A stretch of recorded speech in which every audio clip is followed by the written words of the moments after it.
Great stories we're covering here today. Yes, we're also covered in red here today for Wear Red Day today, highlighting cardiovascular disease and the impact on women. Every 80 seconds, a woman dies from cardiovascular disease, and that includes stroke. But here's the thing: 80% of those can be you can avoid. You can prevent that by just taking some simple steps. So we're going to get into that today here as well. We're going to speak to a couple people later in this newscast to hopefully help make everyone feel a little better, a little healthier when it comes to your heart. So thanks for being with us here. I'm Nada Iranpour. I'm Eric Connert. Let's check in with Evan Irani and see what kind of red he's wearing today. You didn't go with the red pants, but you went with the tie. Exactly. I went with the red tie and the kind of maroon jacket that I got. Our jacket's almost matching there.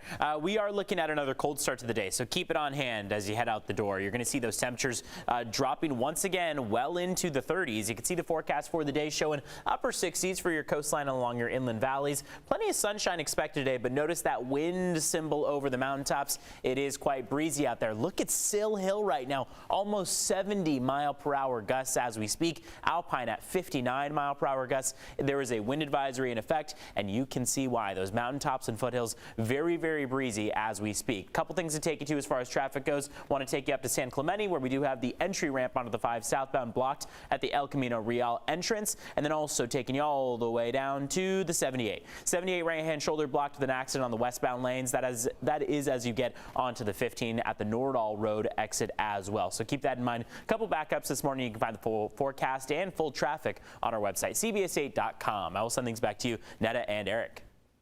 All right, Evan, thanks so much. Well, here at CBS 8, we're amped up over the rising costs of our SDG&E bills. Now, there's some action that people can take, though, to help drive down those rates. Let's check in with CBS 8's Chris Groh with more on what we can do to try to help out here. Chris. And a lot of people upset with their bills, upset at finding out that San Diego has the highest rate of rates there for electricity. And so a lot of people wanting to know what they can do. And so we went out and spoke with consumer advocates to get a game plan essentially for those people to see exactly what it is that they have up their sleeves that they can do. And we spoke with consumer advocate Edward Lopez. He's the executive director of Utility Consumers Action Network. He says in order for customers to get change, they need to get loud. And it's because of how rates are decided. SDG&E is not allowed to simply raise rates on their own. They have to get permission from the California Public Utilities Commission, and that board is made up of 5 commissioners, all appointed by the governor. So Lopez suggests that filing complaints with both the CPUC and your local representatives in hopes at some point it will lead to someone in power stepping up and taking action or actually speaking up for the customers here in San Diego about these high rates. SDG&E customers should let it be known that for far too long, the electricity prices, the overall energy costs are simply too high. It takes some effort and perhaps even some courage from a regulatory level to say enough is enough. And if that's exactly what you thought when you got your bill, enough is enough, well, you can give feedback to SDG&E. In fact, we've set up a line here for you about this rate increase. Just text the word AMPED, A-M-P-E-D, to 858-571-8888. And it's actually going to bring you straight to the form to fill out to send to SDG&E. We actually even have a link to file a complaint with CPUC, the California Public Utilities Commission, up on our website as well too. Just go to cbs8.com and click on this story. Now, we did ask SDG&E for an on-camera interview again. They declined again, and again sent us a statement which does say that they feel that it's never a good time to raise rates, but it's a large part in an effort to help try to make sure that their infrastructure, their wood poles, the underground wires, everything like that, safe for the environment, for the customers. And so, again, that's why they feel that it's necessary to raise their rates. Eric and Netta. All right, Chris Groh, thank you so much. Today, a local lawmaker and officials at San Diego Unified will outline a proposal for a new state law requiring COVID-19 vaccines in schools. If this passes, the bill would add coronavirus to the state's immunization registry. Assembly member Dr. Akilah Weber will announce more details later today, this morning, and this comes as the district is appealing a lawsuit over its vaccine mandate. Now, back in December, a judge ruled the district's mandate, which does not permit religious or personal belief exemptions, contradicts state law. Overall, San Diego County is seeing fewer new COVID cases and hospitalizations, but ICUs are still pretty full at this point. So it may sound out of sync, but health experts do say this is part of a repeating pattern they've seen. Typically, it takes people a week or two after infection to require hospitalization. That means a gap in the rise in cases before we see an impact on hospital numbers, and those sent to ICU tend to stay in the hospital longer.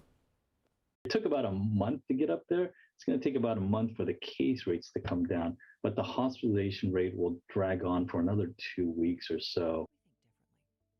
So still putting a strain on hospitals and healthcare workers. Right now, San Diego County reports hospitals are at about 80% of capacity, with about 15% of those hospitalized being in the ICU. This morning, a group of community leaders will respond to a new report about county jails. So the state audit says the jails are so bad, state lawmakers need to intervene. The report says the Sheriff's Department failed to prevent and respond to deaths of people in custody. The Sheriff's Department says they are taking action to implement recommendations from this audit, which they say will take, quote, substantial investment in the existing jail system. Sheriff Bill Gore, as you know, just retired, so Under Sheriff Kelly Martinez is in charge until the county appoints an interim sheriff. The North County Equity and Justice Coalition's Saving Lives in Custody campaign says they will be responding to the audit today at the Sheriff's Department headquarters. The ACLU filed a lawsuit last year about jail conditions, claiming there's insufficient COVID-19 protocols. Well, a fifth teenager is in custody in connection with the shooting death of a 14-year-old boy in Mount Hope. Prosecutors say a 17-year-old was arrested Wednesday and is believed to be the shooter. Meantime, 3 other suspects over the age of 18 have pleaded not guilty to murder charges in the death of 14-year-old Eric Balanzar on Monday. This morning, we're hearing from Eric's sister. We want them to pay for what they did. He was a little kid. He was only 14, barely starting to enjoy life. Are you stipulating to the body-worn protective order? The 2 juvenile suspects are still awaiting their first court appearances. A local lawmaker wants to crack down on thefts of expensive catalytic converters from cars. A bill authored by State Senator Brian Jones of Santee would require the parts to be marked with vehicle identification numbers. Catalytic converters are popular for thieves because they're made of valuable metals. The new proposal includes rules for metal recyclers who buy catalytic converters. Well, as we mentioned at the top of the show, today is Go Red for Women Day. That's why, of course, we're all wearing red here this morning. And the American Heart Association's campaign raises awareness about cardiovascular disease, which is the #1 killer of women each year. Landmarks around the country and San Diego are lighting up in red, as you see, and you are encouraged to wear red today, too. Coming up at 6:30 this morning, we're going to talk to a doctor and a heart disease survivor about how to care for your heart.